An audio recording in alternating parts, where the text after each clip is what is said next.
Hey everyone, thanks for hanging out with me today. If you like what I do and you want to help me keep it going, consider joining my Patreon. The link is down in the description. Music. The lobby of the Riverside Inn smelled the same as it had for 50 years. Old wood polish, industrial carpet cleaner, and the faint ghost of cigar smoke that no amount of renovation could ever fully exorcise.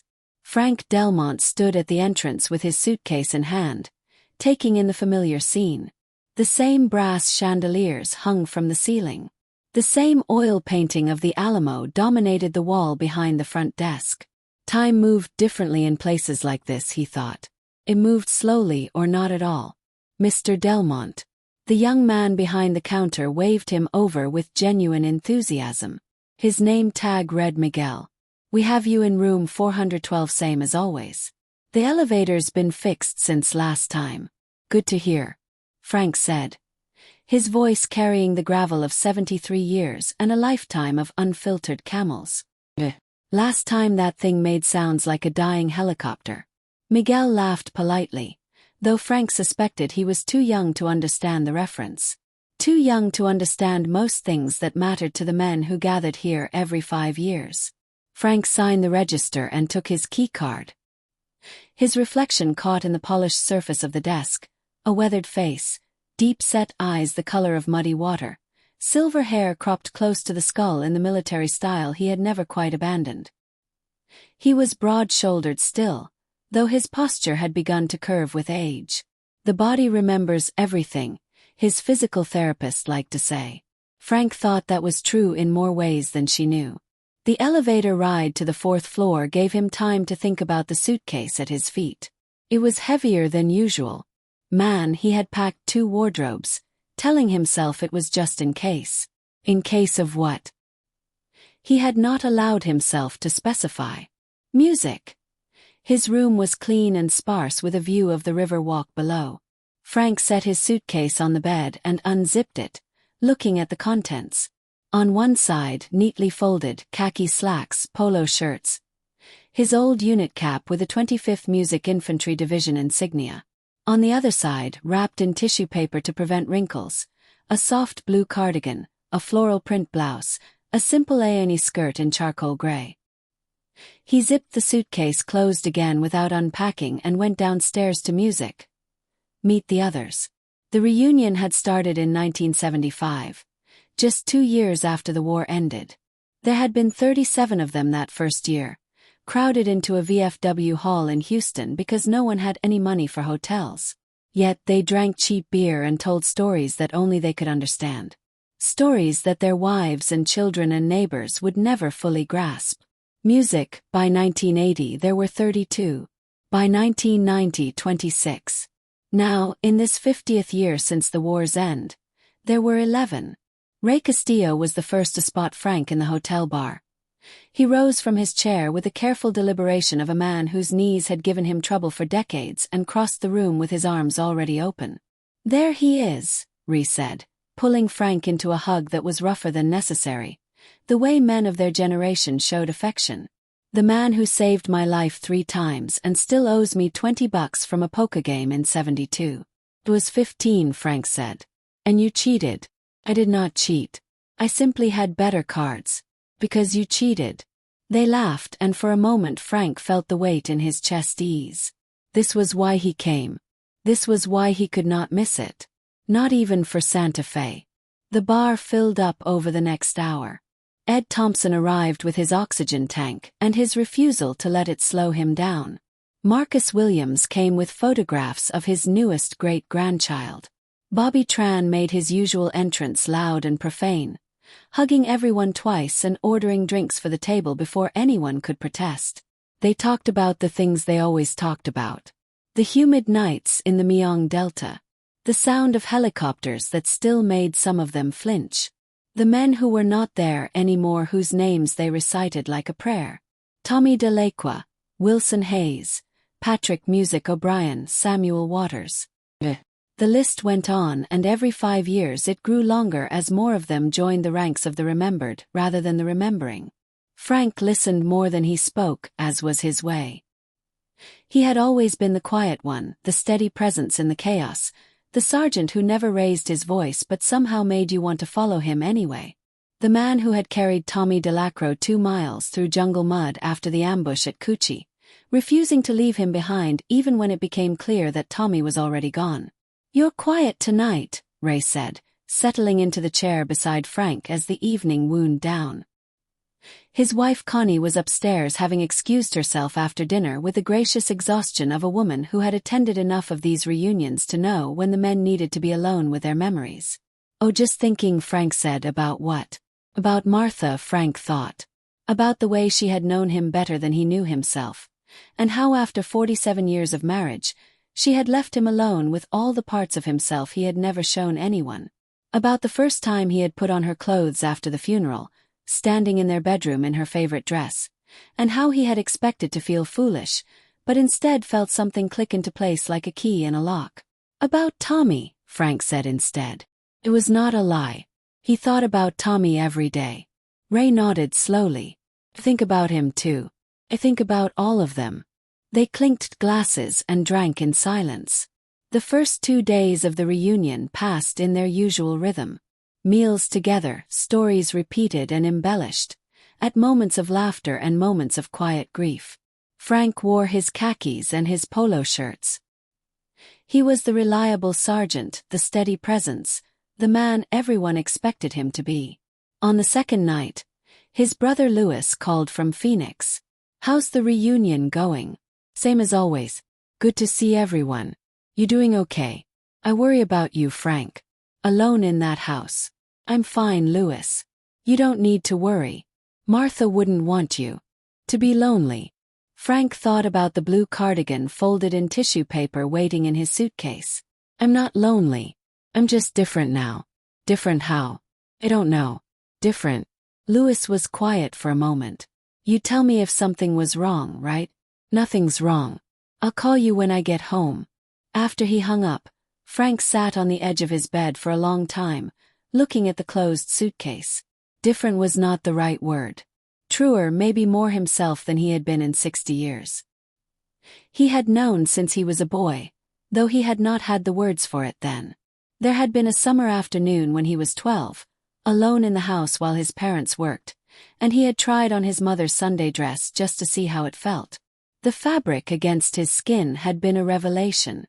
The reflection in the mirror had been a stranger who was somehow more familiar than the boy he saw every other day. He had taken the dress off immediately, terrified and ashamed, and had not allowed himself to think about it again for years. The draft notice came in 1968 when he was 20. The army became a convenient place to bury things, so to lose himself in the demands of the body and forget the complications of the soul. He met Martha in 1975. And her love was so genuine and encompassing that he convinced himself he did not need anything else. And for 47 years he had believed it. But Martha was gone now, and the person he had been for her, the Frank she had loved, felt like a costume that no longer fit.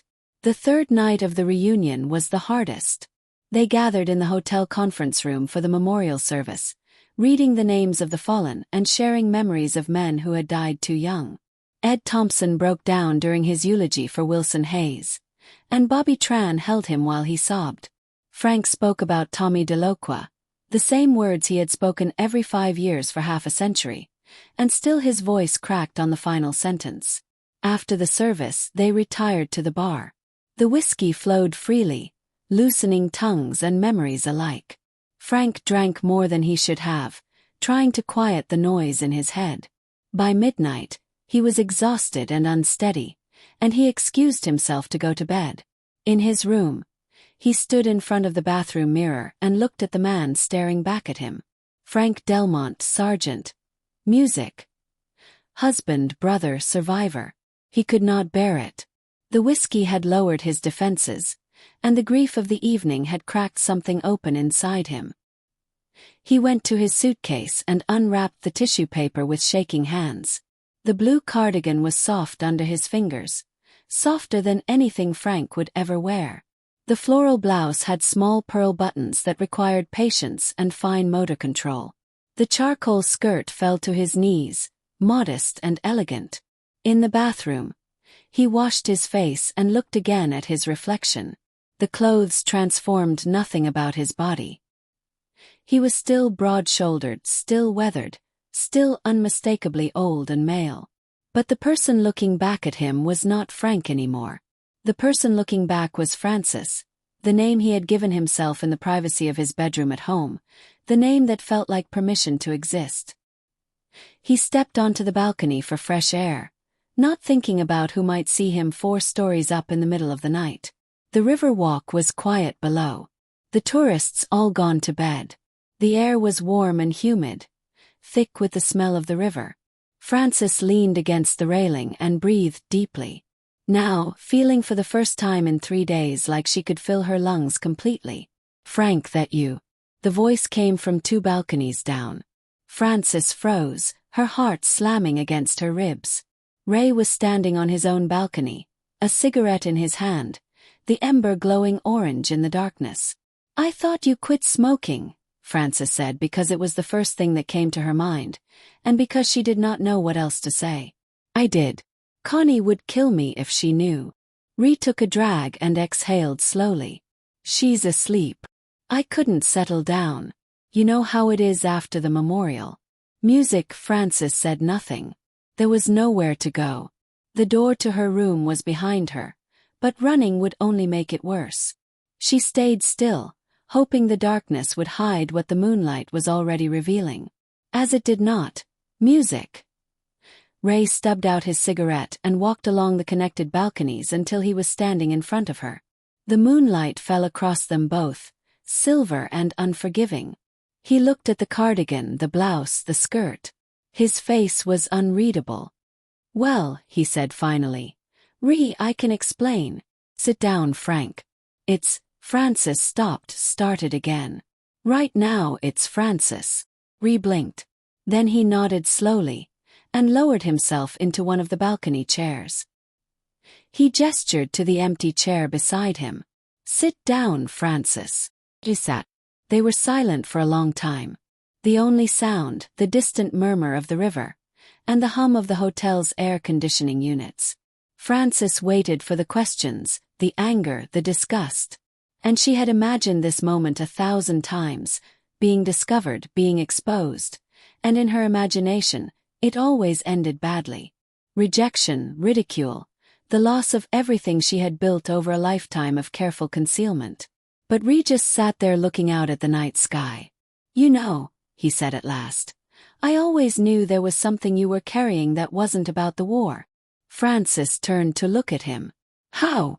"I didn't know exactly, but I recognized the weight of a secret held too long." Ree pulled out his pack of cigarettes, then seemed to think better of it and put it away again. "We all carry things, Francis.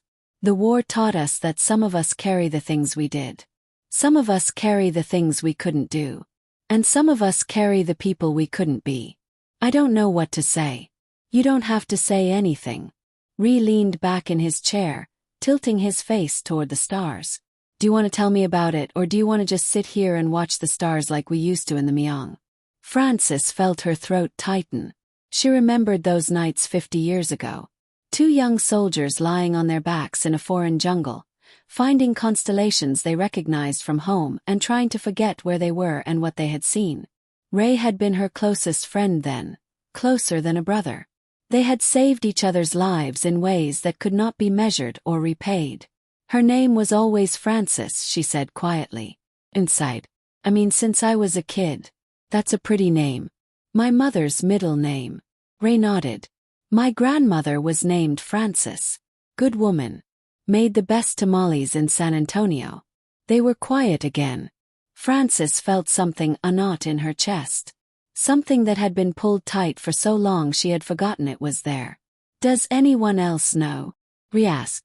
Martha knew. Not everything, but enough. She knew I was different. She loved me anyway. Martha was a good woman. Best. "Is this why you were going to skip the reunion? 5 years ago you said you might not make this one." Francis shook her head. "I was going to go to Santa Fe. Take Francis somewhere for the first time, like music, I don't know, a solo honeymoon. That's I guess. But you came here instead. I couldn't miss the reunion." I couldn't miss seeing all of you. Ree turned to look at her directly. His eyes were steady and clear. The same eyes that had watched her back in firefights and held her gaze across hospital beds. How long have you been doing this? Yes. The clothes, I mean. Since Martha died. Openly anyway. But the feeling, the need, that's been there my whole life. I just never let myself understand. Do you? Ray was silent for a moment. My cousin Elena, when we were kids, she wanted to be Ernesto. Wore our grandfather's clothes, cut her hair short, got in fights with anyone who called her a girl. My family didn't handle it well. They tried to beat it out of her, make her normal. She ran away when she was 16 and I didn't see her again for 30 years. What happened to her? She found her way. Changed her name to Ernie. Found people who loved her for who she was. Ray's voice was rough. She died a few years back. Cancer, but she was happy. Francis, she told me that at the end, said it took her a long time to get there, but she was finally happy. Francis felt tears prick at her eyes. She blinked them back, embarrassed by the display of emotion, even after everything else that had been revealed. I'm 73 years old, she said. I spent my whole life being someone else, and now Martha's gone, and there's no one left to be frank for.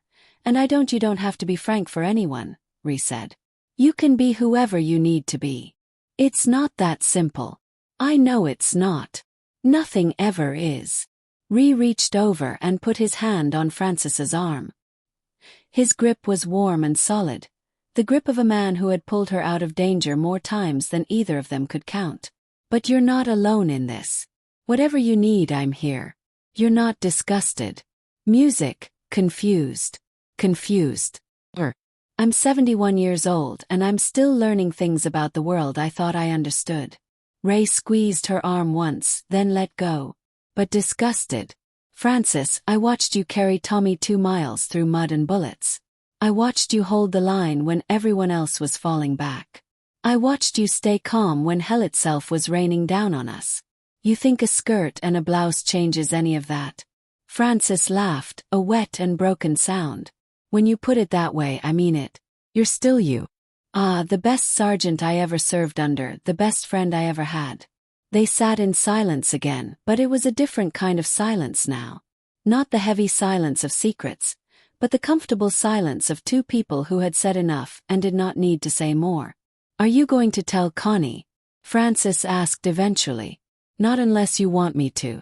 I don't think I'm ready for that. Then I won't. What about Louis? The others? That's your story to tell if and when you're ready to tell it. I'm not going to out you, Francis. That's not my place. Francis nodded, feeling the tension drain out of her shoulders.